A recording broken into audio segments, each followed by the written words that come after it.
They say an alpha can sense his mate's pain from miles away, so why didn't mine feel it when his Luna carved her initials into my back? The thought drifted through my mind as I scrubbed blood from marble floors, my hands raw and trembling in the pre-dawn darkness. Not mine this time, thank the goddess for small mercies. The Luna had cut her finger on a wine glass last night during one of her rages. My blood had already soaked into the silk rug I'd rolled up and hidden in the incinerator chute. 5 years. 5 years of serving Celeste Silvercrest, and I'd become an expert at making evidence disappear. I pressed my palm against the fresh wounds beneath my uniform, willing them to stop seeping. The fabric stuck to my skin, but I didn't dare change. The other servants would ask questions, and questions led to my brother. 12-year-old Finn, mucking stalls in the pack stables, thinking his big sister had found them a safe home. Safe. The word tasted bitter. Sarah. A sharp voice cut through my thoughts. I straightened, tucking a strand of dark hair behind my ear. Yes, Luna. Celeste swept into the room, already dressed in a cream silk gown that made her look like moonlight given form. Beautiful. Perfect. Every inch the mate of an alpha. Her blonde hair caught the rising sun streaming through the windows, creating a halo effect that would make the pack painters weep. She didn't look at the floor I'd been cleaning. She never did. The alpha wants breakfast on the terrace this morning. Don't burn the eggs like last time. Her ice blue eyes finally met mine, and I saw the warning there. We both knew I hadn't burned anything last time. She knocked the plate from my hands and blamed me when Alpha Damon asked about the commotion. Of course, Luna. I kept my voice soft, neutral.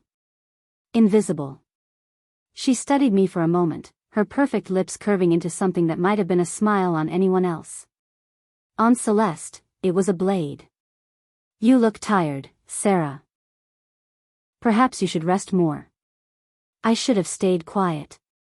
But Ash, my wolf, stirred weakly in the back of my mind, a flicker of the strength she used to have. I'm fine, Luna. Thank you for your concern. Celeste moved faster than I could track. Her hand gripped my chin, nails digging into my jaw as she tilted my face toward the light. Are you? She pressed her thumb against the corner of my mouth, exactly where she'd split my lip 2 days ago. Fresh pain bloomed, sharp and bright. You don't look fine. I held still, barely breathing, until she released me. The alpha's breakfast, Sarah. Now. I curtsied, a habit beaten into me over 5 years, and fled to the kitchens. The Silvercrest pack was one of the strongest in the Northern Territories, and Alpha Damon Silvercrest was the reason why. At 32, he'd expanded our borders, negotiated treaties with 3 neighboring packs, and maintained a peace that let families like mine seek refuge here. I watched him sometimes, from the corners of rooms where servants became wallpaper. He was everything an alpha should be, powerful, decisive, protective of his pack. His dark hair and storm-gray eyes had half the unmated females in the territory sighing whenever he passed. And he loved his Luna. That much was obvious to anyone with eyes. The way he looked at Celeste during pack meetings, like she hung the moon. The way his hand found the small of her back when they walked together. The way he defended her honor when anyone dared question her judgment. He didn't know. Couldn't know. Because Celeste was careful, and I was good at being invisible. I arranged Alpha Damon's breakfast tray with shaking hands, making sure everything was perfect. Fresh eggs, not too runny. Toast at exactly the right shade of golden brown. Coffee black, no sugar. 5 years meant I knew his preferences better than I knew my own. Ash whimpered in my mind, a sound that broke my heart every time. My wolf used to be strong. Not alpha strong, but healthy. Now she was a shadow, barely able to hold her form during mandatory pack runs. The pack healer had noticed last month. Your wolf is dying, Sarah, Dr. Castellan had said, his kind eyes full of concern. I can see it in your aura. What's happening to you? Nothing, I'd lied. I'm just tired. He hadn't believed me, but what could he do? Questioned the Luna. Healers ranked high in pack hierarchy, but not that high. I delivered the breakfast tray to the terrace, keeping my eyes down as I set it on the table where Alpha Damon sat reading reports. He murmured a distracted thank you, and I started to retreat. Sarah. I froze. He rarely addressed me directly. Yes, Alpha. Tell the Luna I'll need to leave for the Northern Border Patrol after breakfast. Council meeting runs late tonight, so I won't be back until after midnight. Of course, Alpha. I should have left. But he was still looking at me, his brow slightly furrowed, and terror turned my blood cold. Could he see it? The split lip I'd covered with Finn's colored lip balm? The way I held my left arm too carefully? Are you well? He asked. Yes, Alpha. Thank you, Alpha. He nodded slowly, then returned to his reports. Dismissed. I made it 3 steps before my knees nearly gave out. That evening, the pack house blazed with light and laughter. Celeste had announced a celebration weeks ago, some visiting dignitaries from the eastern packs, an excuse to show off Silvercrest's prosperity and her own position as Luna. I wore my best servant's uniform, the one without visible stains, and painted on a smile that felt like a funeral mask. My split lip had reopened twice during the day's preparations, but I'd finally gotten it to stop bleeding. The great hall was transformed. Flowers I'd spent hours arranging filled every corner. Crystal glasses, the ones I'd polished until my arms ached, caught the chandelier light and scattered it like stars. Pack members dressed in their finest clothes mingled and laughed, their voices creating a warm buzz that felt like belonging. I moved through them like a ghost, refilling glasses and clearing plates. Invisible. Safe. Celeste held court near the Alpha's seat, radiant in a gown of silver that probably cost more than most pack members earned in a year. She laughed at something one of the visiting Alphas said, her hand resting possessively on Damon's arm. The perfect Luna. The perfect mate. The perfect lie. Our eyes met across the room, and her smile sharpened. She gestured subtly, and I understood. Wine. Now. I retrieved a bottle from the servant station and approached, my heart hammering against my ribs. This was always the dangerous part, when she could torment me in plain sight and call it accidents. Ah, Sarah. Celeste's voice rang out, bright and warm for the benefit of their guests. There you are. I was just telling Alpha Marcus about your dedication. 5 years of service, and always so, eager to please. The way she said it made my skin crawl, but I smiled and curtsied. I live to serve the pack, Luna. Pour for our guests, dear. I moved around the small group, filling glasses with practiced precision. Alpha Marcus. Beta Cordelia from his pack. 2 visiting elders. And finally, I reached for Alpha Damon's glass. My sleeve caught on the stem. Everything happened in slow motion. The glass tilted. Wine splashed across the white tablecloth.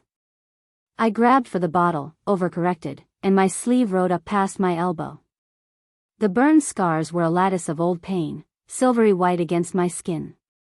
They crawled from my wrist to my bicep, Celeste's work from 2 years ago, when I'd accidentally interrupted her with the beta during an afternoon that wasn't appropriate for interrupting. I yanked my sleeve down, but it was too late. Alpha Damon's eyes locked on my arm. For one fraction of a second, something flickered across his face, confusion, or maybe concern. Before Celeste's laugh shattered the moment. Oh, Sarah. She shook her head, all fondness and exasperation. Always so clumsy. I swear, we've tried training the clumsiness out of her, but... She shrugged helplessly, as if I were a puppy that refused to be housebroken. The visiting Alphas chuckled, the moment diffused. Crisis averted. But I'd seen Damon's eyes linger on my sleeve, even as Celeste pulled me away with a grip that would leave bruises. Clean this up, she whispered in my ear, her voice sweet as poisoned honey. Then come to my chambers. We need to discuss your carelessness. I waited outside the Luna's private chambers as the celebration wound down below. My hands wouldn't stop shaking. Ash had gone completely silent in my mind. She always did before the bad times, curling up so deep I sometimes feared she'd never surface again. The door opened. "Come in, Sarah." Celeste's voice was calm now. Almost gentle.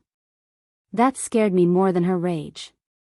I stepped inside, and she closed the door behind me with a soft click that sounded like a prison cell locking. "Remove your shirt." "Luna, remove your shirt." I obeyed, my fingers clumsy on the buttons. The fabric stuck to my back where the wounds from this morning had scabbed over. I peeled it away carefully, standing in the center of her opulent chamber in just my underthings. Celeste circled me slowly, inspecting me like a sculptor examines marble before taking the chisel to it. "He saw," she said softly. "The Alpha saw your scars tonight." "It was an accident, Luna." "I swear I didn't." "I know." She stopped in front of me, and her expression was almost kind. "Almost. That's why we need to make sure it doesn't happen again. You need to remember, Sarah. Remember who you belong to." She produced a small silver knife from her vanity, the one she used to open letters. The blade caught the lamplight, clean and bright. "Turn around. Luna, please. Turn around, or I'll have Finn reassigned to the northern mines." I turned. The first cut burned like lightning, and I bit down on my lip until I tasted blood.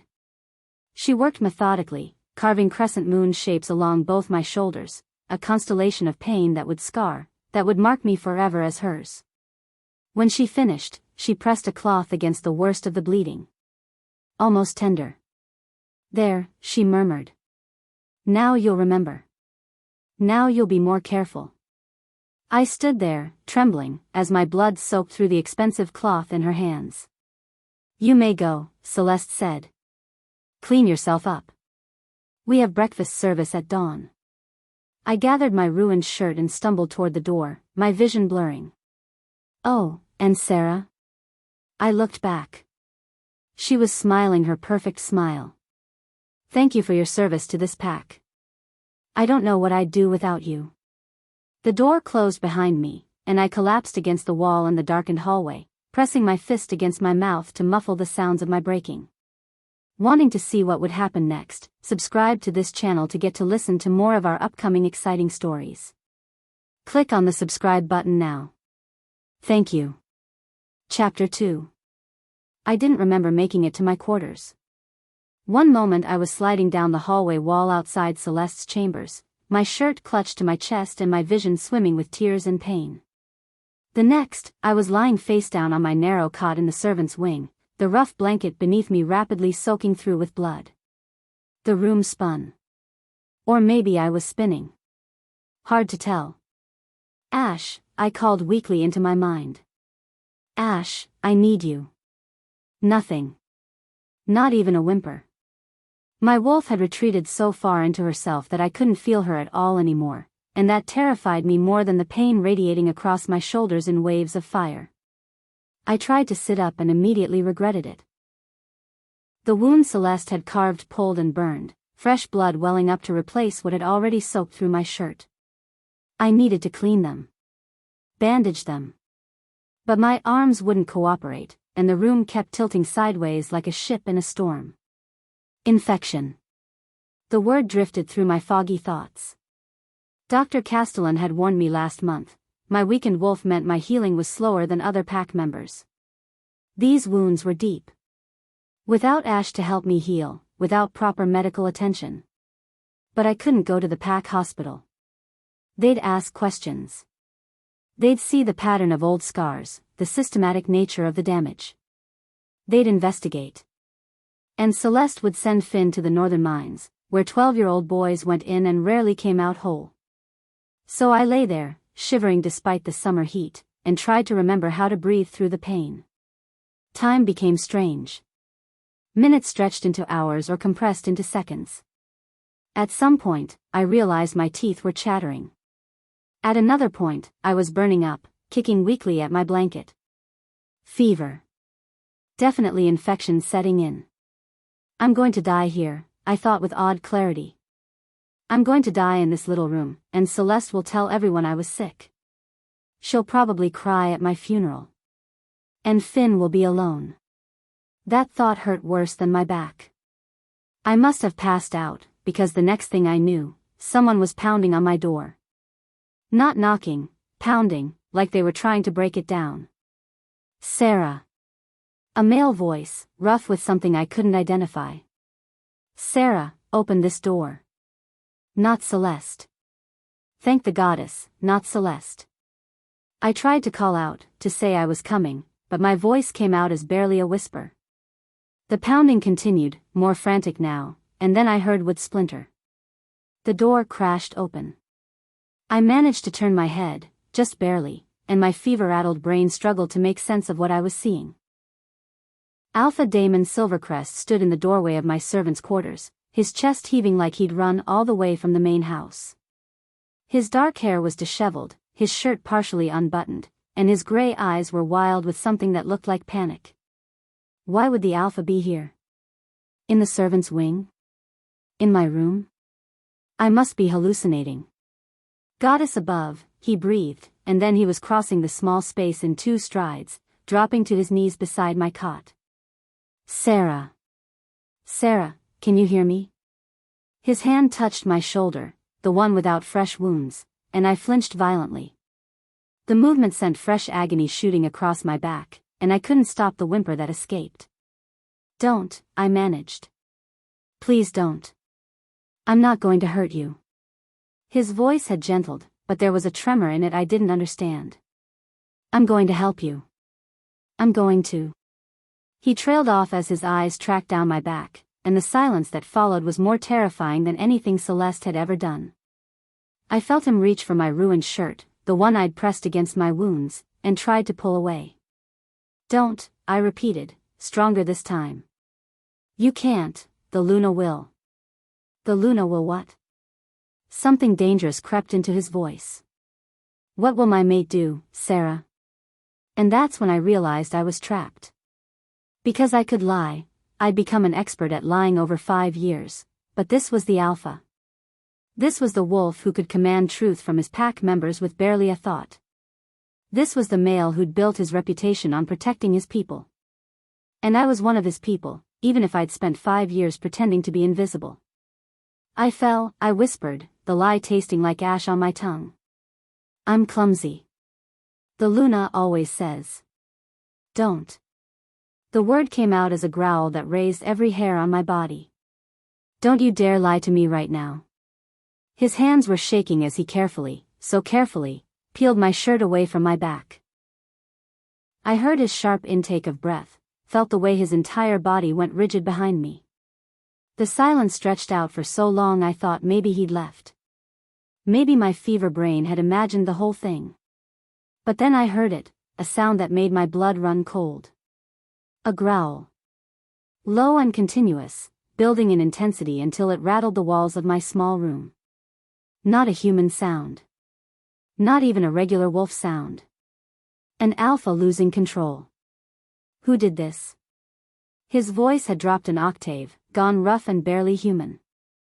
Who did this? I squeezed my eyes shut. I told you. I fell. Lies. The word came out as a roar accompanied by a pulse of Alpha command so powerful it slammed into me like a physical force. My wolf, my poor, damaged Ash, whimpered and surfaced despite her weakness, unable to resist an Alpha's direct order. Tell me the truth, Sarah. All of it. Now. The command wrapped around me like chains, pulling the words from my throat whether I wanted to speak them or not. This was the thing about Alpha commands. They couldn't be resisted. Not by regular pack members. Not when delivered with this much force. The Luna, I heard myself say, my voice hollow and distant. Luna Celeste did this. More growling. The sound of claws extending, scraping against the wooden floor. But the command held, dragging more truth from me like blood from a wound. Tonight. She was angry that you saw my scars during the celebration. She wanted to make sure I remembered who I belonged to. Who owned me? Owned you?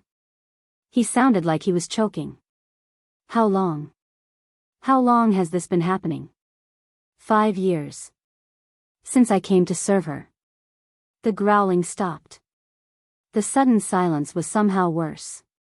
5 years, he repeated, and each word sounded like it was being torn from him. 5 years, and I never knew. I never sensed. He cut himself off with a snarl. What else? Tell me everything. And Goddess help me, I did. The command wouldn't let me hold anything back. I told him about the beatings, the psychological torture, the way Celeste would hurt me and then threaten Finn if I ever told. I told him about my dying wolf, about the infections I'd hidden, about the times I'd seriously considered ending it all because death seemed kinder than one more day under Celeste's perfect mask. The words poured out of me like poison, 5 years of silence breaking open, and I couldn't stop. Didn't want to stop, even though each confession felt like betrayal. Behind me, Alpha Damon was frighteningly quiet. But I could feel his rage. It rolled off him in waves, filling my small room with a pressure that made it hard to breathe.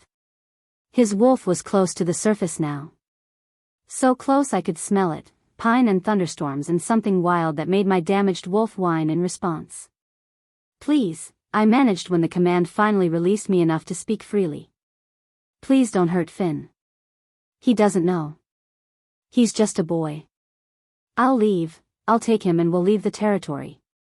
Just please don't punish him for my... Stop.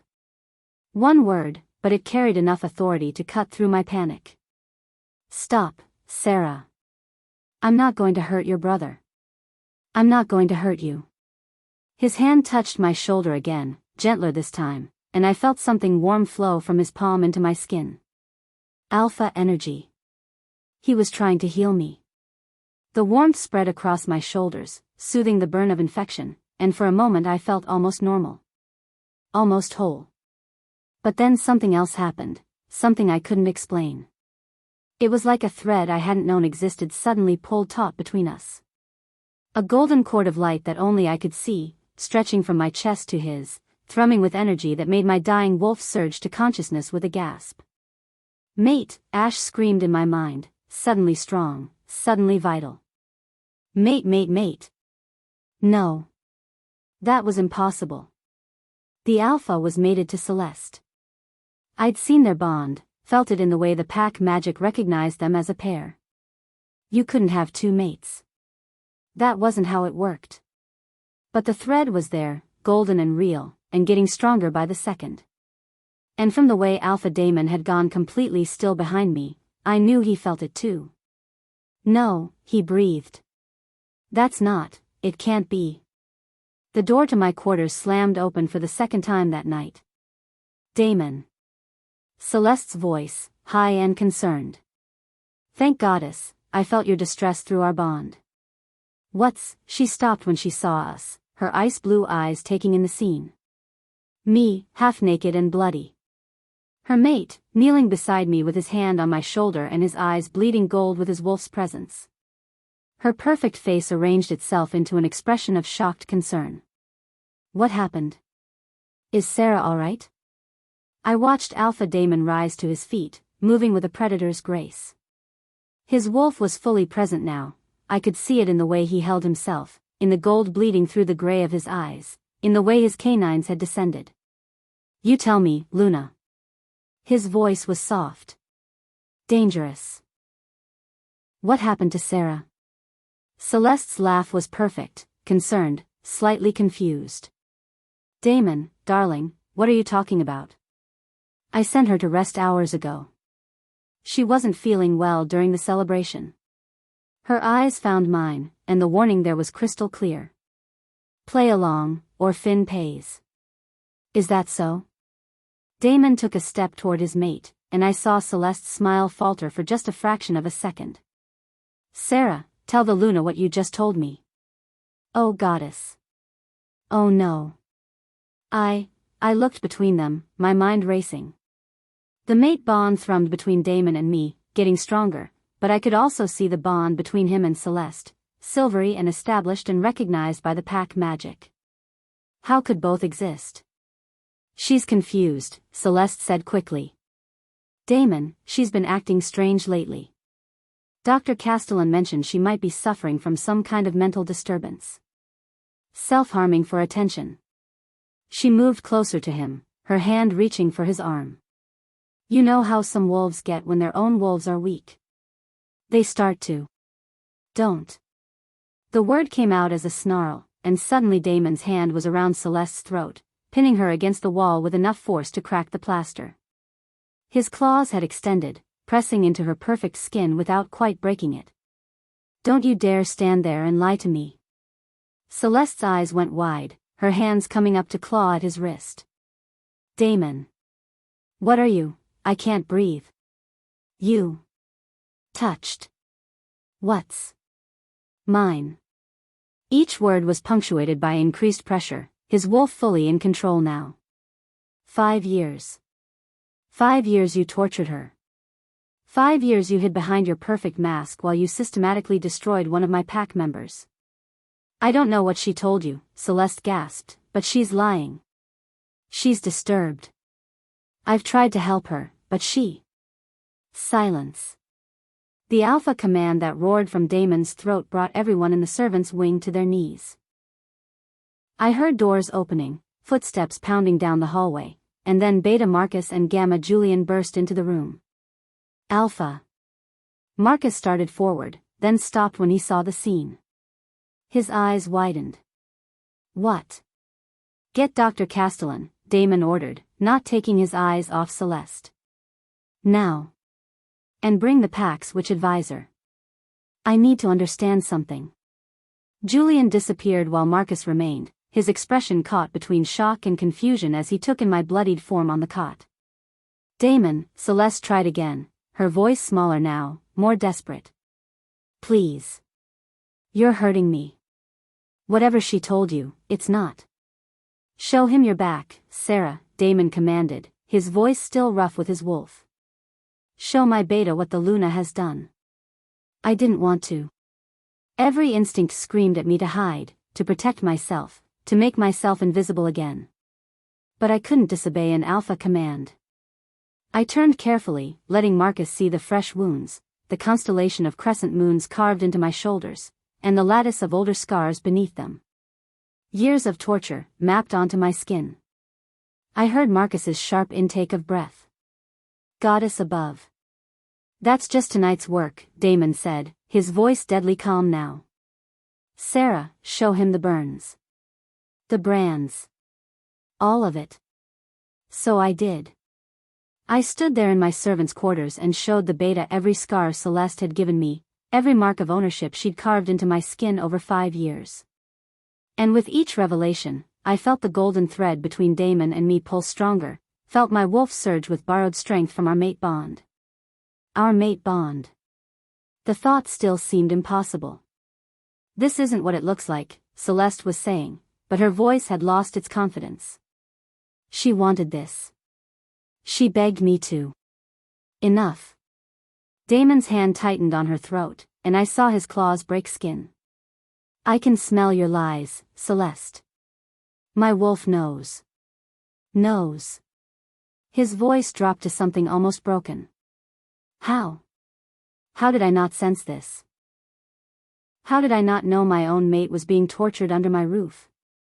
Because she's not your mate, Celeste spat, and something shifted in her expression. Something cold and calculating. She's nothing. A weak little Omega who. The slap happened so fast I almost missed it.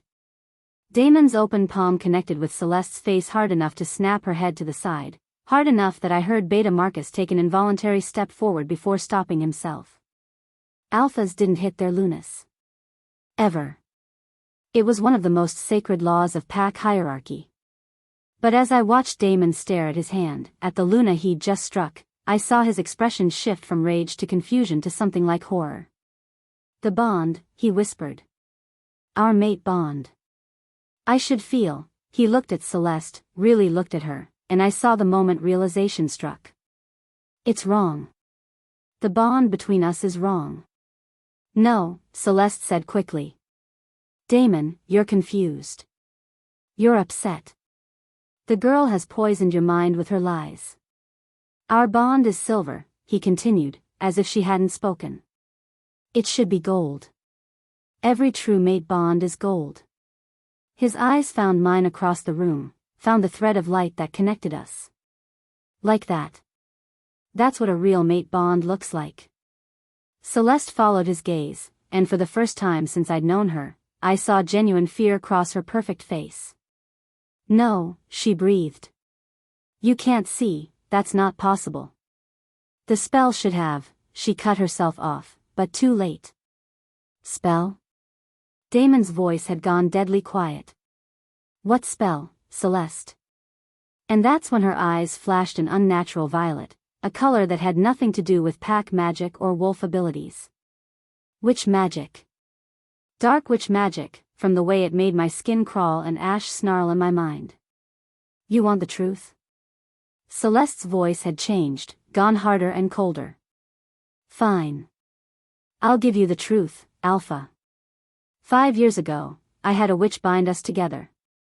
A false mate bond, strong enough to fool even your wolf. Strong enough to make you love me, trust me, defend me. The room had gone silent except for Celeste's confession and the low, continuous growl rumbling from Damon's chest. And it worked perfectly, she continued, her smile sharp as broken glass. Until tonight.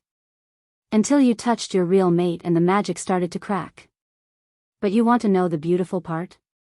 She turned her violet gaze on me, and I felt power gather in the air, thick and wrong and suffocating. The spell isn't just on him. She spoke a word in a language I didn't recognize, and agony exploded in my chest. The golden thread between Damon and me, our mate bond, began to tear. Not gently. Not carefully. It shredded like fabric under claws, and I screamed. I was dimly aware of Damon roaring, of his hands dropping from Celeste's throat as he staggered back. Of Marcus shouting for help and Julian reappearing in the doorway with Dr. Castellan behind him. But mostly I was aware of the bond, my mate bond, the thing I'd never thought I'd have, being ripped apart fiber by fiber. Stop, I gasped, clutching my chest as if I could physically hold the threads together. Please stop. Please. Celeste whispered another word, and the pain intensified. Through my blurring vision, I saw Damon fall to his knees, his own hands pressed against his chest as he fought against whatever magic was attacking our bond. You want your true mate? Celeste's laugh was nothing like the musical sound she used in public. Fine. You can die together. Because if I can't have you, Alpha, then no one will. She raised her hand, violet magic crackling between her fingers, and I knew, with absolute certainty, that she was going to destroy the mate bond completely. And when a true mate bond was destroyed while both parties still lived, it drove wolves insane. Feral. The kind of mad that ended with either suicide or execution. Celeste was going to kill us without actually killing us. And there was nothing I could do to stop her. The violet light grew brighter, the tearing sensation worse, and through it all I heard Damon screaming, not in pain, but in pure, primal rage. And then everything went white. Wanting to see what would happen next, subscribe to this channel to get to listen to more of our upcoming exciting stories. Click on the subscribe button now. Thank you. Chapter 3. The white light faded, and I found myself still breathing. That seemed wrong somehow. I'd been so certain we were going to die, that Celeste's magic would tear the mate bond apart and leave us both hollow, empty shells driven mad by the loss. But instead, I was on my knees on the cold floor of my servants' quarters, gasping for air, with the golden thread between Damon and me still intact. Damaged, yes. Frayed and barely holding together. But alive. What? I started, but my voice came out as barely a rasp.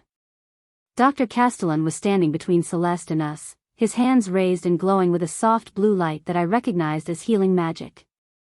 But this was different, stronger, more focused. A shield of pure energy that had somehow blocked Celeste's attack.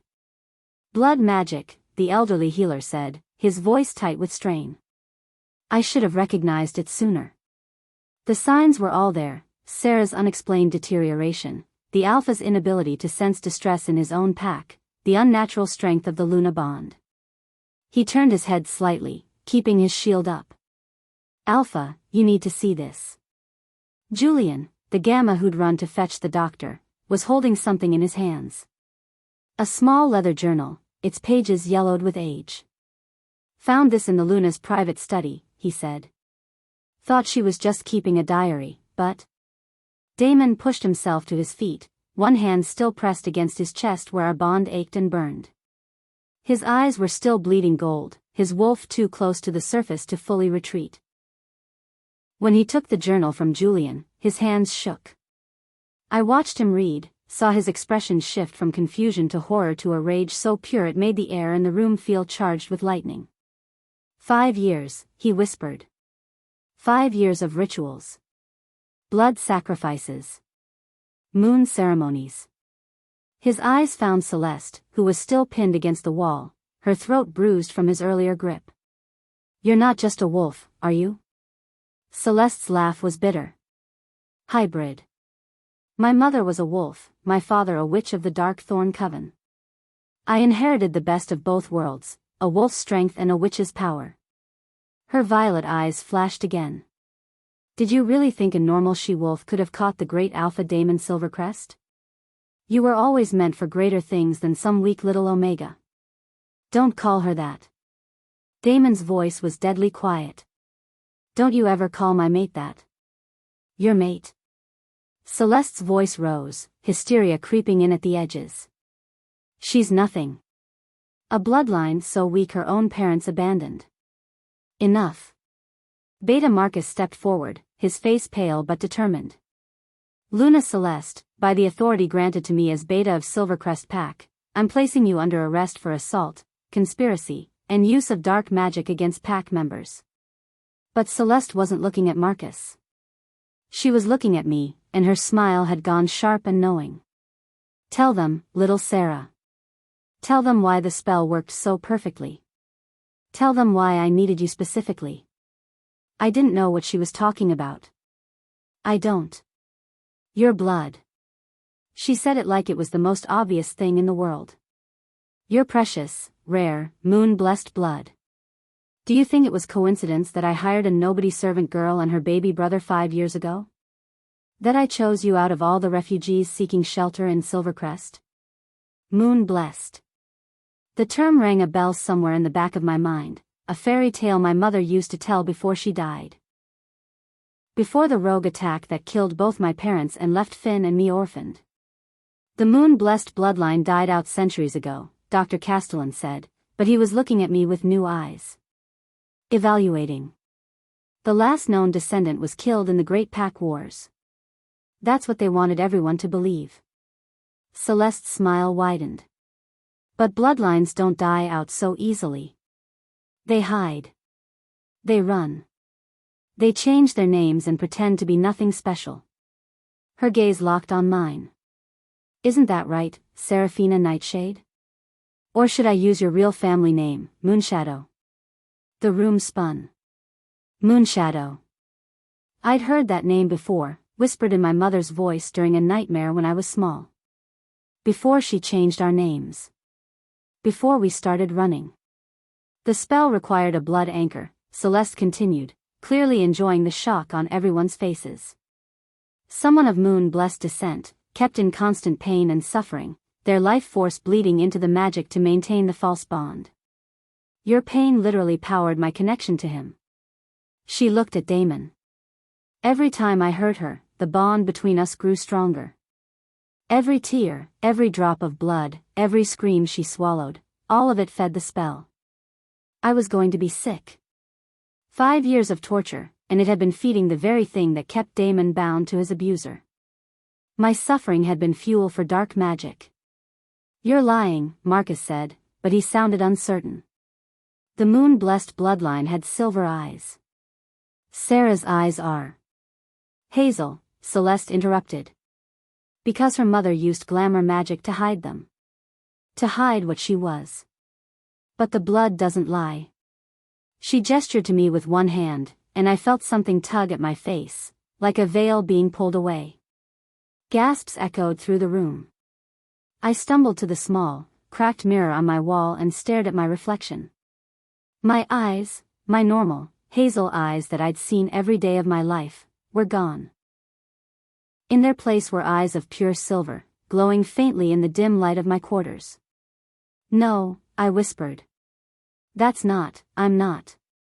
"You are." Dr. Castellan moved closer, his healing magic probing gently at my aura. "Goddess above, she's right.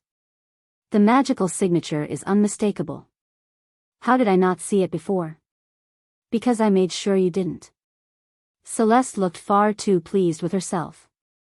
The glamour was complex, layered. It took me 3 years to fully unravel it, and another year to set up the blood anchor ritual. But it was worth it. Her eyes found Damon again. 5 years as your Luna. 5 years of power, respect, everything I deserved. Damon hadn't moved. He was staring at me, at my silver eyes, with an expression I couldn't read. Horror? Guilt? Recognition? "You knew," he said suddenly, his voice hoarse. "You knew she was my true mate, and you used magic to hide her from me." "I did more than hide her." Celeste's smile turned vicious. "I made her invisible to you. Literally. The spell created a blind spot. Whenever she was in your presence, your brain simply skipped over her. You couldn't see her, couldn't hear her, couldn't sense her distress through the pact bond." She tilted her head. "It wasn't perfect, of course. Sometimes little things slipped through. A shadow at the corner of your vision. A sense that something was wrong without knowing what. But never enough for you to actually notice her." I watched Damon's face crumple, watched him fall to his knees again as the full weight of what Celeste had done crashed over him. 5 years, he choked out. 5 years she suffered, and I walked past her every day without seeing. Without knowing. His hands fisted in his hair. "I'm Alpha. I'm supposed to protect my pack. I'm supposed to feel when they're in pain. And I felt nothing. Nothing. Don't," I heard myself say, my voice distant and cold. "Don't do that. Don't make yourself the victim here." His head snapped up, gray eyes meeting my silver ones. "You let her hurt me for 5 years, I continued, and each word felt like I was carving them into my own chest. "Magic or no magic, bond or no bond, where were you? Where was the mighty Alpha Silvercrest when his pack member was being tortured?" My laugh was hollow. "Oh, that's right. You were too busy loving your perfect Luna. Too busy being the devoted mate. Too busy to notice the servant girl bleeding in the corners of your house. Sarah." "No." I cut him off, wrapping my arms around myself. The mate bond pulsed between us, begging for connection, but I shoved it down. "I don't want to hear it. I don't want your apologies or your guilt or your—" My voice broke. "I reject." "Don't." The command in his voice stopped me mid-sentence, stopped my heart mid-beat. "Don't you dare finish that sentence. Don't you dare reject our bond before you know the whole truth. I know enough. You know nothing." He was on his feet again, crossing the room in 3 strides until he was standing in front of me. Not touching, but close enough that I could feel the heat radiating off him, could smell pine and thunderstorms and home. "You think I didn't try to find you? You think I didn't sense something was wrong?" He gestured sharply to Beta Marcus, who reluctantly pulled out another journal, this one bound in dark leather with Damon's seal on the cover. "Read it," Damon demanded. Page 47. With shaking hands, I opened the journal. The entry was dated 3 years ago. "Something is wrong in the pack house. I can feel it like a splinter under my skin, a pain I can't locate, a distress I can't identify. Celeste says I'm imagining things, that I'm working too hard. Dr. Castellan found nothing unusual in his examinations. But the feeling persists. Someone in my pack is suffering, and I cannot find them." I flipped to the next marked page. 2 years ago. The blind spot is getting worse. I find myself standing in rooms with no memory of why I went there. Conversations seem to skip, people reference things I don't remember hearing. Celeste suggested I might be experiencing stress-induced memory loss. She's arranged for me to see a specialist next month. Another page. 1 year ago. I saw a shadow today. Just for a moment, a girl with dark hair, standing in the corner of the great hall during dinner. When I blinked, she was gone. Celeste says no one was there. Beta Marcus confirms. But I know what I saw. I know someone is suffering under my protection, and the magic won't let me find them. The journal fell from my numb fingers. I tried, Damon said, his voice raw. I tried so hard to find you, to fix whatever was wrong. But the magic. He shook his head helplessly. It was designed by someone who knew exactly how to exploit an alpha's instincts. How to twist them. How to make me doubt my own senses. I wanted to be angry. I wanted to hold on to my rage, use it as a shield against the mate bond that was singing between us, begging for me to forgive him. But looking into his eyes, his honest, anguished eyes, I saw the truth. He hadn't known. Couldn't have known. And that knowledge was eating him alive. A slow clap echoed through the room.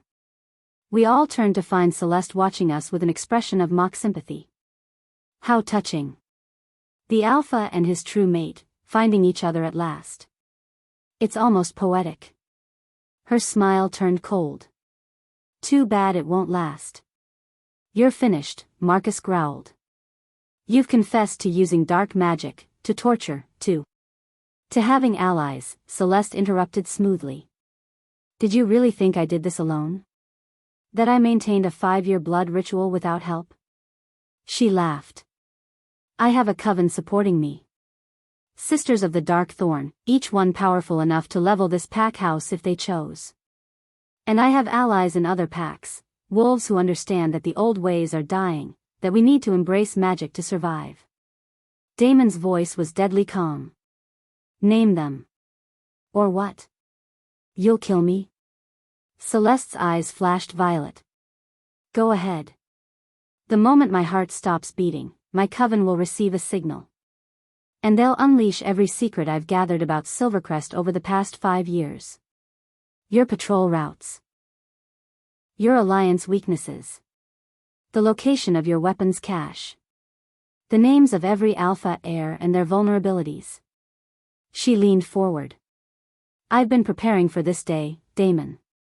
Did you think I wouldn't have a contingency plan? The room went silent. Even Dr. Castellan had lowered his shield, though his hands still glowed with ready magic. You're bluffing, Julian said, but he sounded uncertain. Am I? Celeste's smile widened. Let's test that theory. Beta Marcus, why don't you tell everyone how you've been helping me? Every head in the room swiveled to stare at Marcus. The beta's face had gone white. I don't know what you're. The monthly rituals required an anchor inside the pack hierarchy, Celeste continued, clearly enjoying herself. Someone close to the alpha, someone trusted, someone who could ensure I had access to everything I needed. Her eyes locked on Marcus. Someone who thought he loved me enough to betray his alpha. No. Damon's voice was barely a whisper. Marcus wouldn't. Show them your left wrist, Marcus, Celeste commanded. Show them the binding mark. Marcus's hands were shaking as he pulled back his sleeve. There, burned into his skin in a pattern that matched the one I'd seen in Celeste's journal, was a ritual mark. I didn't know, Marcus said quickly, desperately. I swear, Alpha, I didn't know what she was doing to Sarah. She told me it was a protection spell. She said, his voice broke. She said if I helped her, once the pack accepted her fully as Luna, she would ask you to release her from the mate bond. That we could be together. The betrayal on Damon's face was worse than any wound I'd seen. You helped her torture my mate, he said, each word carved from ice. You helped her hide Sarah from me. You violated every oath you swore as Beta. I love her. Marcus shouted, and there were tears streaming down his face now. I've loved her since the day she arrived. But you're the alpha. You always get everything. The respect, the power, the perfect mate. What about the rest of us? What about? He never finished the sentence. The world seemed to slow down as Celeste spoke a word in her witch tongue. The ritual mark on Marcus's wrist began to glow a sickly green, and I saw his eyes widen in horror as he realized what was happening. Thank you for your service, Marcus, Celeste said sweetly.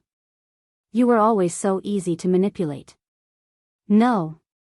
Marcus lunged toward her, but it was too late. The mark exploded. I heard screaming, mine, Damon's, everyone's, as blood and magic erupted from Marcus's body. He'd thrown himself in front of Celeste at the last second, his beta instincts to protect the Luna overriding everything else.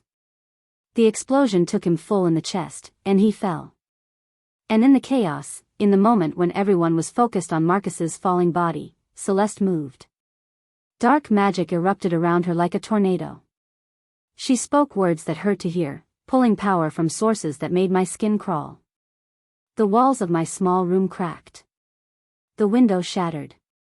You want your true mate, she screamed over the wind she'd created. Fine. Keep her. But know this, Alpha, I'm not done. I have allies you can't imagine. Covens that will hunt her bloodline to extinction. And when I return, I'll finish what I started. Dr. Castellan threw up another shield, but Celeste's magic was too strong. It battered against his defenses like ocean waves against stone, relentless and powerful. Damon tried to reach her, his alpha command rolling through the room, but witch magic didn't answer to pack hierarchy. And then, in the heartbeat before Celeste's escape spell completed, something impossible happened. Ash, my wolf, my weak, damaged, barely conscious wolf, surged to the front of my mind with a presence I'd never felt before. Not my voice. Not my thoughts. Something older. Something powerful. Enough. The word came from my mouth, but in a voice that rattled the foundations of the pack house. A voice that carried the weight of centuries, of bloodlines long thought dead, of power that made even Celeste's witch magic pause mid-spell. My body moved without my permission, my hand raising as silver light, not gold, but pure moonlight, erupted from my palm. Celeste's magic shattered against it like glass. Everyone in the room fell to their knees, everyone except me and Celeste, locked in a battle of wills and magic that I didn't understand. You dare, that ancient voice said through me, to use blood of the moon blessed for your petty schemes? You dare to torture one of the blessed daughters while wearing the skin of our kind? I felt my consciousness being pushed aside, felt something else take control. Not Ash. Something that had been sleeping inside Ash.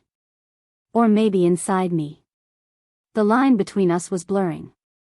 I am Celine, the voice continued, and I felt shock ripple through the room because everyone knew that name. The first wolf. The moon goddess's direct daughter. The mother of all shapeshifters. And you, witch-born pretender, have committed the gravest sin, you've spilled moon-blessed blood for dark purposes. Celeste's face had gone pale. You're dead. The Celine bloodline never dies. It sleeps. It waits.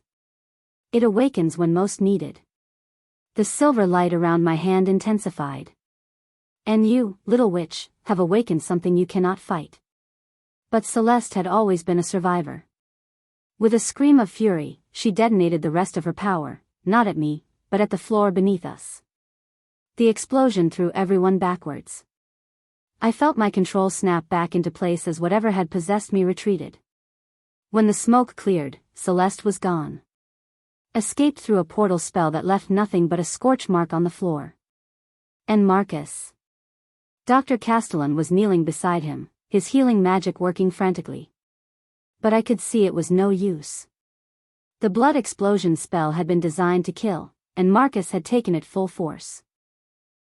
I'm sorry, Marcus whispered, blood bubbling at his lips. His eyes found Damon. I'm so sorry, Alpha. I loved her, and I was a fool. Don't talk, Damon ordered, dropping to his knees beside his dying beta. Castellan, heal him. That's an order. I'm trying, the healer said, but his voice was thick with grief. The magic, it's dark magic, embedded in his organs. I can't. Try harder. But Marcus was already fading. His hand reached up, grabbing weakly at Damon's shirt. Protect her, he managed. Protect your mate. Celeste, she has something planned. Something big. Didn't tell me everything, but... He coughed, more blood. Shadow Fang Pack. They're involved. They're Alpha, he knows something about her parents. His eyes rolled back. No. Damon's command echoed through the room. Marcus, that's an order. Don't you dare. But orders couldn't stop death. Beta Marcus took his last breath with Damon holding him, with the pack bonds fracturing from the loss, with the scent of dark magic and betrayal heavy in the air. I stood there, staring at my hands, at the silver light that was slowly fading, and tried to process what had just happened. What had spoken through me? What it had called me? Moon blessed. Selene bloodline. Ancient power. I was supposed to be nobody. A servant. An omega with a weak wolf. But the magic crackling under my skin said otherwise. Alpha. Julian's voice cut through the grief-heavy silence. He was holding something, a message scroll, sealed with a mark I didn't recognize. This just arrived. By Raven. Damon took it numbly, his hands still stained with Marcus's blood.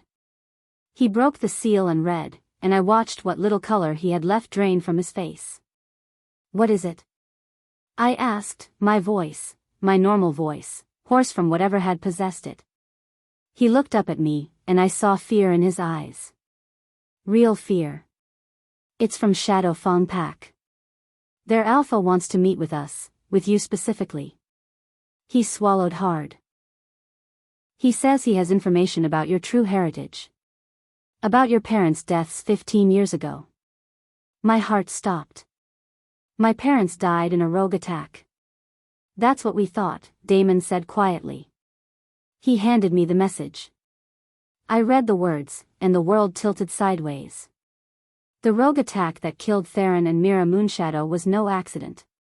It was an assassination, ordered by someone who wanted the moon-blessed bloodline destroyed. I can prove it. I can name the traitor. Come to the border at the next full moon, alone, and I'll tell you everything. But come quickly. The same people who killed your parents are now hunting you. Alpha Kale Shadowfang. 3 days, I whispered, looking at the date on the scroll. The full moon is in 3 days. We're not going. Damon's voice was firm. It's obviously a trap. Shadowfang has been hostile to Silvercrest for years. He knows about my parents. He claims to know. He used their real names. I thrust the scroll at him. Theron and Mira Moonshadow. Nobody knows those names. My mother changed them before we came to Silvercrest. Before we ran. My voice rose. If he knows their real names, he knows something. And I need to know what. Damon opened his mouth to argue, but I cut him off. Celeste tortured me for 5 years because of my bloodline. Because I'm moon-blessed, whatever that means. Marcus died because of secrets and lies. I gestured to the silver light still faintly glowing on my hands. Something ancient just possessed me and scared off a hybrid which who'd been planning for years. And now someone is offering answers about my parents' murder. I met his eyes. I'm going to that meeting. With or without your permission, Alpha. The room went deadly silent. Outside, I heard a howl start up, the pack, grieving their fallen beta. More voices joined in, until the night was filled with the sound of wolves mourning. And somewhere in the darkness, I knew Celeste was listening. Planning. Preparing for round 2. But so was I. Whatever I was, whatever the moon-blessed bloodline meant, I was done being invisible. Done being weak. Done being prey. It was time to find out the truth. Even if that truth destroyed everything I thought I knew about myself. If you're still listening to this story up to this point, why don't you subscribe to this channel to continue getting impactful daily stories like this? We would be most grateful if you can do that to help boost this video to reach everyone. Thank you. Chapter 4. The pack house infirmary smelled like antiseptic and moon herbs, a combination that should have been comforting but only reminded me how close I'd come to dying. 3 days had passed since Celeste's escape, since Marcus's death, since something ancient had possessed my body and spoken with the voice of the first wolf. 3 days, and Damon hadn't left my side once. I watched him now from my hospital bed, slumped in a chair that was far too small for his alpha frame, dark circles under his eyes from lack of sleep. He'd positioned himself between me and the door, always protecting, even in his exhaustion. The mate bond hummed between us, stronger now that Celeste's magic had shattered, but there was a fragility to it. Like a bone that had been broken and was still healing, not quite trustworthy yet. You should sleep, I said quietly. His eyes snapped open immediately, gray and alert despite his exhaustion. I'm fine. You're not. I shifted in the bed, wincing as the movement pulled at my healing wounds. The crescent moons Celeste had carved into my shoulders were fading faster than they should. Dr. Castellan said it was the moon-blessed bloodline accelerating my healing. Damon, you've been here for 3 days straight. The pack needs their alpha. The pack has Julian handling things. He leaned forward, elbows on his knees. I'm exactly where I need to be. The guilt in his voice was a physical thing, heavy and suffocating. I wanted to tell him it wasn't his fault, that Celeste's magic had made it impossible for him to see me. But forgiveness felt too big, too complicated when I could still feel the ghost of every wound she'd given me. We need to talk about. A knock on the door interrupted me. Dr. Castellan entered, but he wasn't alone. Behind him stood a woman I'd only seen in pack portraits, elegant, silver-haired, with storm-gray eyes that matched her son's. Former Luna Marianne Silvercrest, who'd retired to the Southern Territories 5 years ago when her mate passed. 5 years ago. Right when Celeste had arrived. Mother.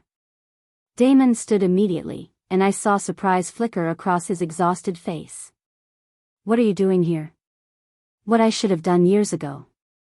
Marianne's voice was cultured, commanding, but there was a warmth beneath it that reminded me of autumn sunshine. Her eyes found mine, and I saw them widen slightly. Goddess above. Silver eyes. It's true then. You knew? Damon's voice had gone sharp. You knew about the moon-blessed bloodline? I suspected. Marianne moved into the room with the grace of a woman who'd been Luna for 30 years. I felt something wrong with your mate Bond the day Celeste arrived, but every time I tried to investigate, the magic slipped away. Made me forget why I'd been concerned.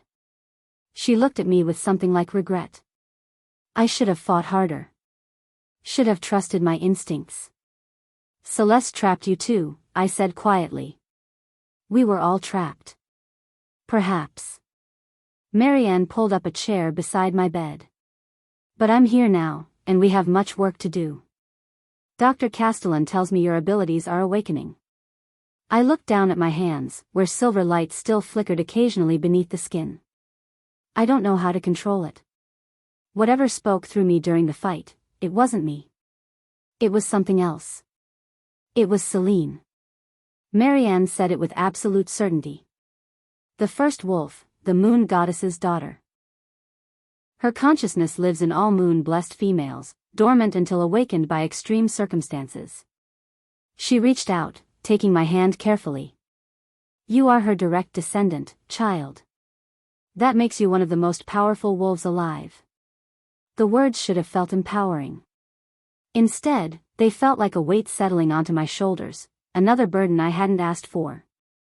I was a servant 3 days ago, I said, my voice cracking. I scrubbed floors and hid bruises and tried to keep my brother safe. I don't know how to be, whatever this is. Then I'll teach you. Marianne squeezed my hand gently. Starting today. We have 3 weeks until the blood moon, and if Celeste's planning what I think she is, you'll need every day of training. Recovery took longer than I wanted but faster than it should have. By the end of the first week, I was walking without pain. By the end of the second, the scars on my back had faded to thin silver lines that Dr. Castellan said would probably disappear completely once I learned to channel my healing abilities properly. Finn visited me every day, his 12-year-old face tight with worry and confusion. I'd told him everything, about Celeste, about our bloodline, about why we'd really been running all those years ago. He'd taken it better than I expected, but I caught him sometimes staring at my silver eyes like he was trying to reconcile this new sister with the one who used to tuck him in at night. And through it all, Damon was there. Not always beside me, he had alpha duties, and Julian was struggling to hold things together in the wake of Marcus's betrayal, but always within reach.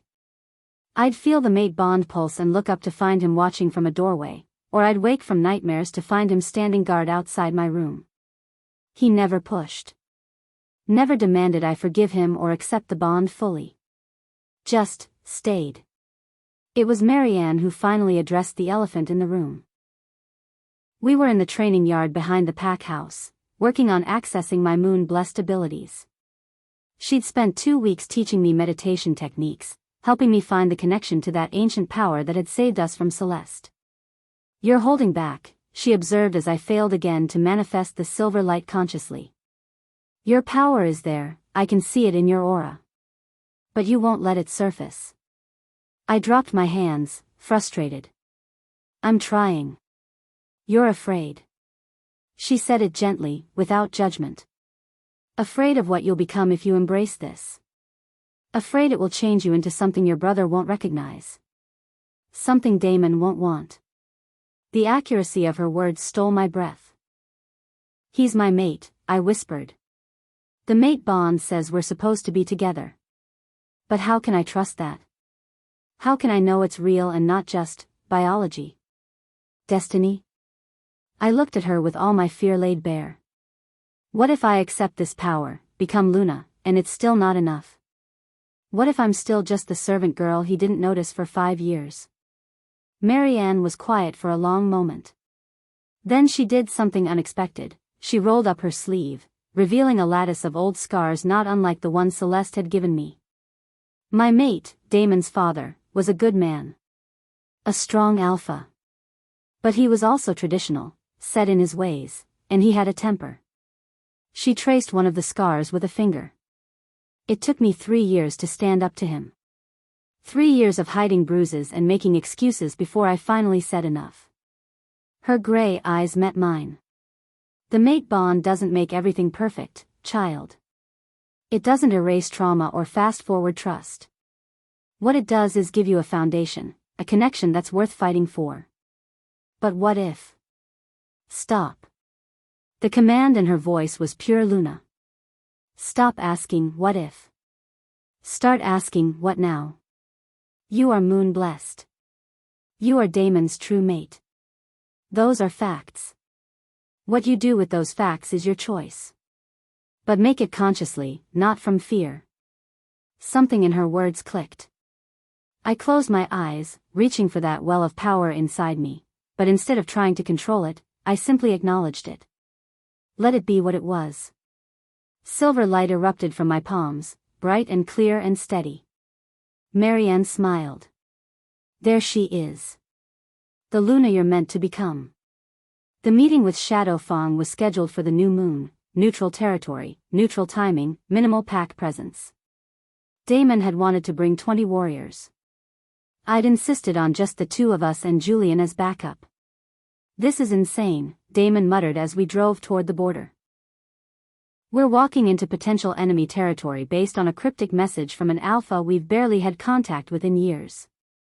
He knew my parents' real names, I reminded him. Nobody knows those names. Which makes it more suspicious, not less. But he didn't turn the car around.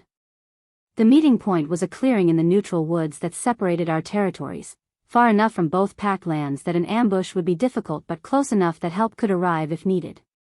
The new moon meant minimal light, but my enhanced vision made the darkness feel almost comfortable. Alpha Kale Shadowfang was already there when we arrived. He was younger than I expected, maybe 30, with black hair that fell to his shoulders and eyes like liquid amber. Handsome in a dangerous way, like a blade wrapped in silk. 3 warriors flanked him, all wearing the dark gray of Shadowfang. But it was Kale's reaction when he saw me that made my stomach drop. His eyes widened. His breath caught. And then he dropped to one knee. "Seraphina Moonshadow," he said formally. "My betrothed. I've been searching for you for 15 years. The world tilted sideways. What? The word came out as barely a whisper. Kale rose, his expression a mixture of relief and something fiercer. Your parents and mine arranged our union when you were 3 years old. A joining of the moon-blessed bloodline with the shadow bloodline, 2 of the most powerful wolf lineages in existence. He took a step toward me, and I felt Damon's hand on my lower back, a subtle claim. The betrothal contract was signed in blood. It's binding under the old laws. No. I shook my head. That's not, my parents never mentioned. Because they died before they could tell you. Kale's voice softened. The attack that killed them wasn't random, Seraphina. It was orchestrated by a dark witch coven, the same coven your half-sister belongs to. The clearing went absolutely silent. Half-sister? Damon's voice was deadly quiet. Kale pulled out a folder, actual physical documents, yellowed with age. Your father, Theron Moonshadow, had a mate before your mother. Her name was Morgana, and she bore him a daughter, Celeste. But Morgana was obsessed with dark magic, practicing blood rituals that violated pack law. When Theron banished her and took custody of Celeste, Morgana cursed the moon-blessed bloodline. Said no child of Theron's would ever know peace. He handed me the documents. Birth certificates. Marriage licenses. A betrothal contract with my parents' signatures and a bloody thumbprint that must have been mine at 3 years old. Morgana died performing a dark ritual when Celeste was 10, Kale continued. But before she died, she taught Celeste everything she knew. Taught her to hate her father, to hate the moon-blessed bloodline, to hate you, the legitimate daughter who got everything Celeste thought she deserved. I was going to be sick.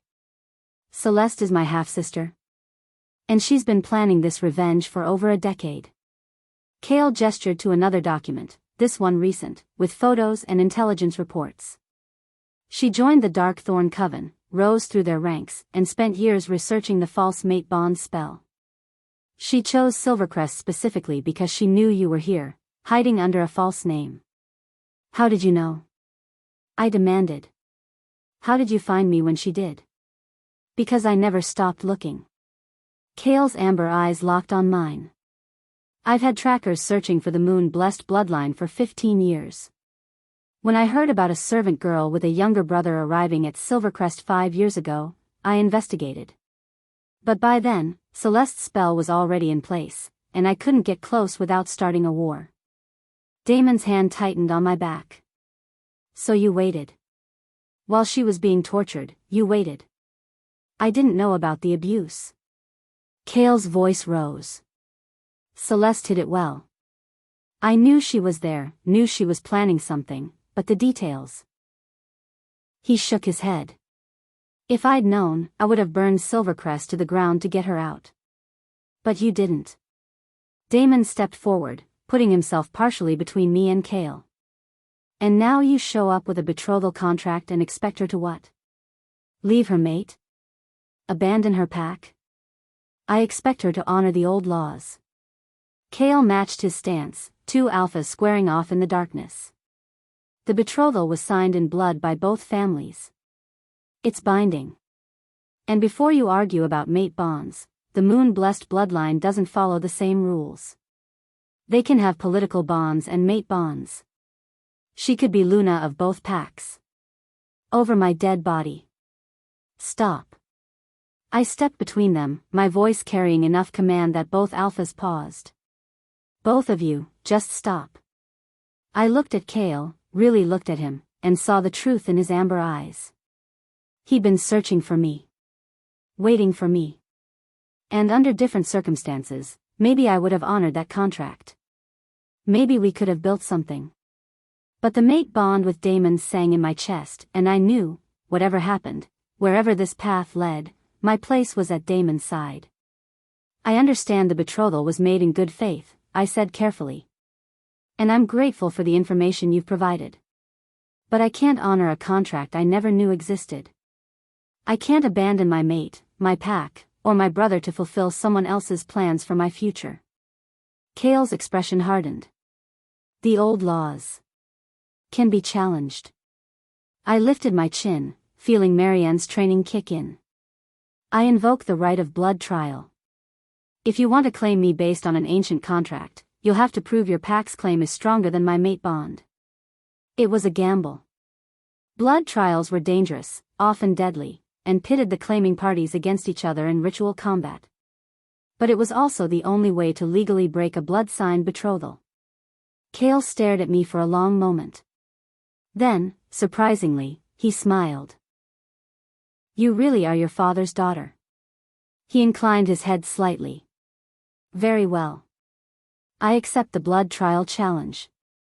But know this, I won't make it easy.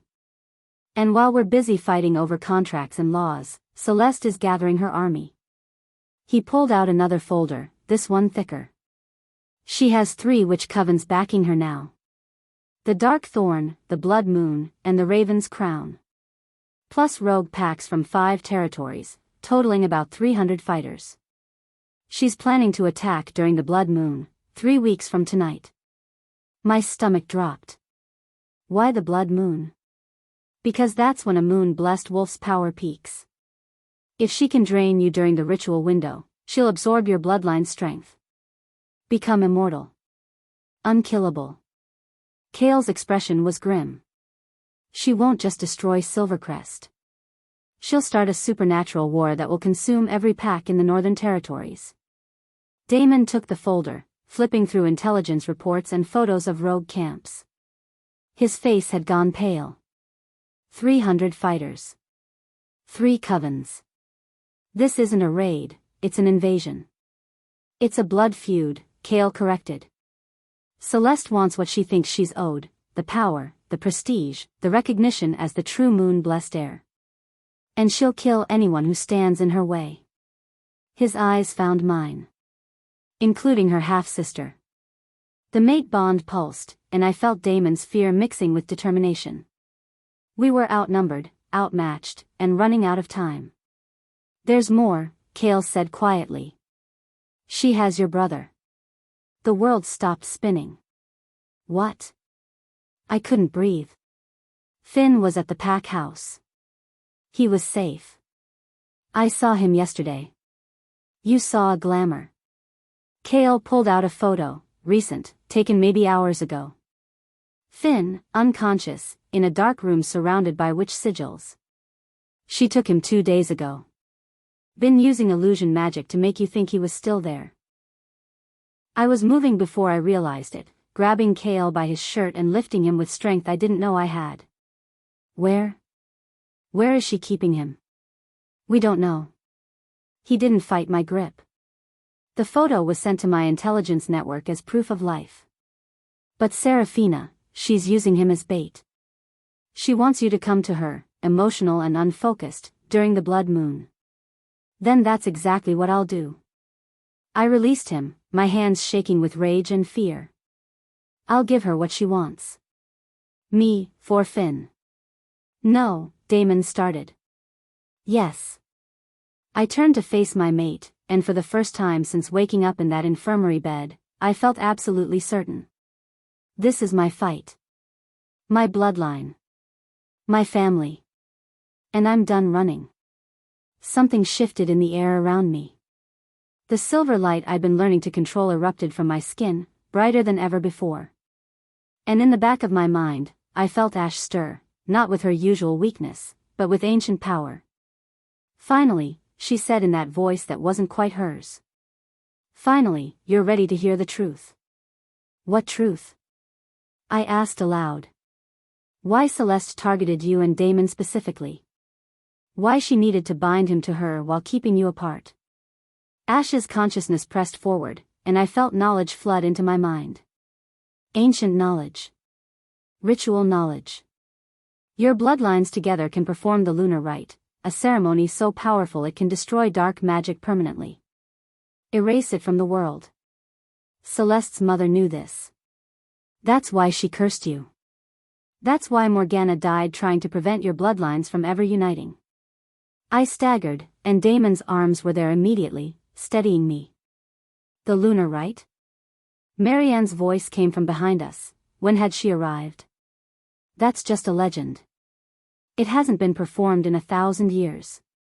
Because the bloodlines required are nearly extinct, Ash responded, her voice carrying to everyone present. Moon-blessed and storm-born. Light and thunder. Female and male.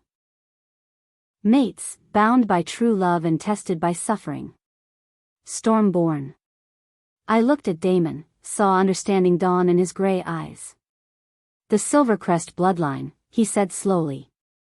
We're descended from Tempest, the storm wolf. The legends say. That Tempest was Celine's mate, I finished. The first alpha. The pieces clicked into place. This was why Celeste had worked so hard to keep us apart. Why she'd needed me weak and suffering to power her spell.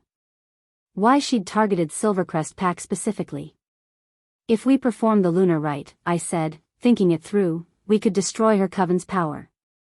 End the dark magic permanently.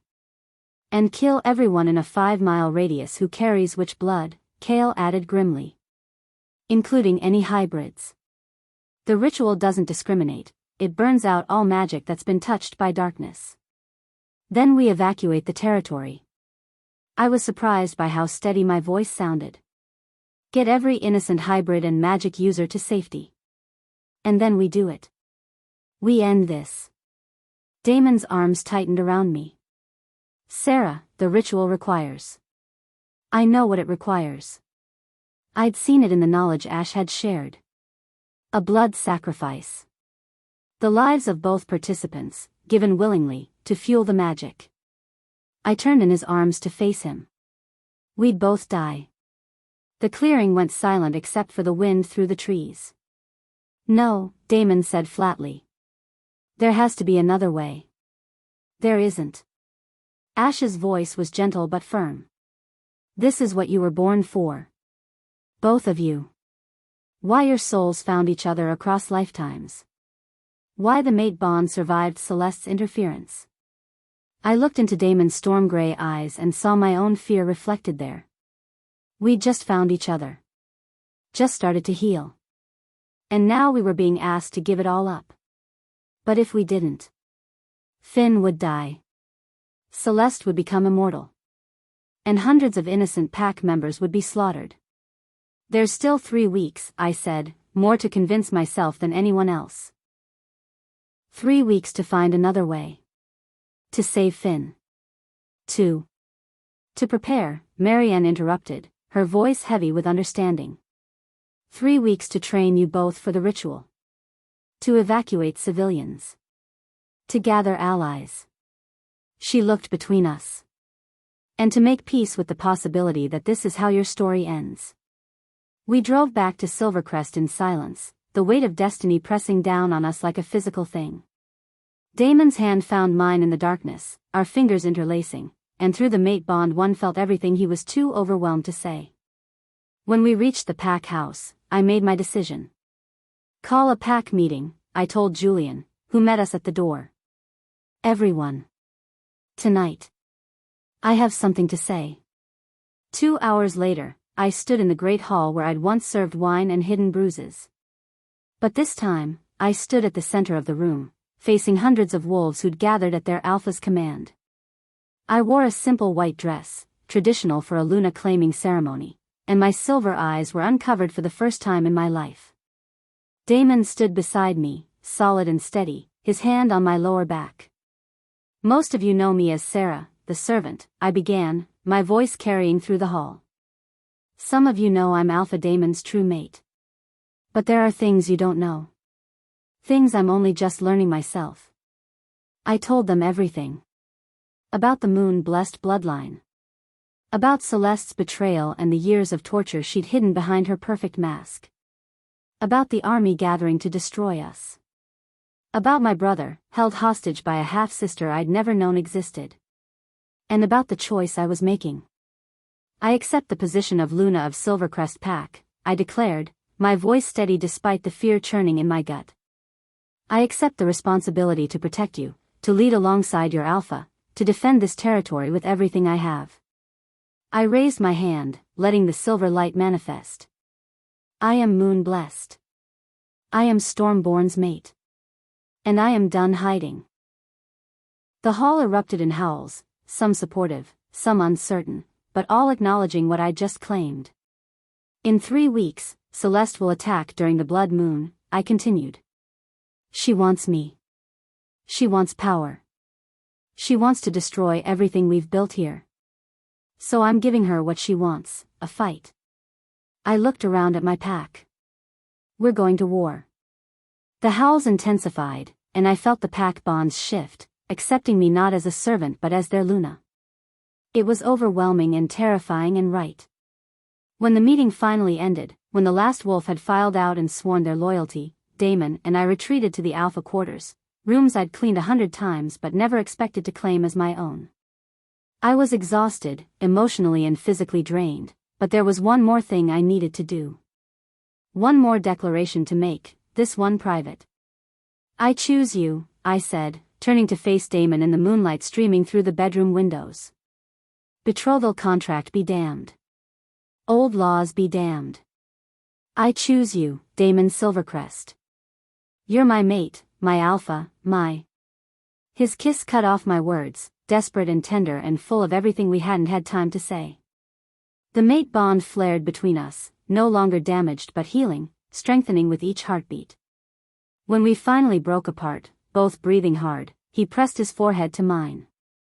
I love you, he whispered. I'm sorry I couldn't protect you before. Sorry I let her hurt you.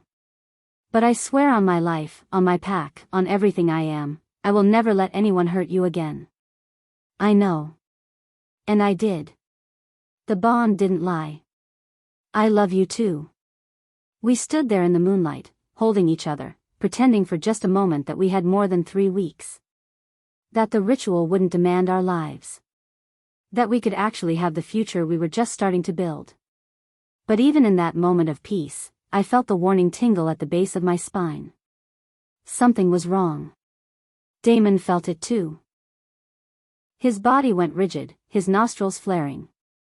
Do you smell that? Roses. Black roses, Celeste's signature scent. We turned as one toward the bed and saw it lying on the pristine white covers. A single black rose, thorns still intact, with a note pinned to its stem. Damon reached it first, his hands shaking as he unfolded the paper. You can have the broken servant. I'm coming for the throne, the power, and his head. See you at the blood moon, dear sister. P.S. Give Finn my love. He reminds me so much of father. The note was signed with Celeste's elegant handwriting, and at the bottom, a symbol I recognized from the documents Kale had shown us. The moon-blessed family crest. Sisters. We really were sisters. And she was going to kill everything I loved. I picked up the rose carefully, feeling the dark magic still clinging to its petals. She'd been here. In our bedroom. While we'd been claiming our bond and planning our defense, she'd been close enough to touch. 3 weeks, I said quietly, crushing the rose in my fist. 3 weeks to save Finn, stop an army, and somehow survive a ritual that's supposed to kill us both. Damon pulled me close, and I felt his heart hammering against my cheek. Then we'd better get started, he said. Because the blood moon was coming. And so was war. Thank you for watching this video. Please subscribe and like this video to continue listening to this type of story daily and also, to appreciate this community too. I would like to know the country in which you are in, listening to this story. Which country is that? Please comment below.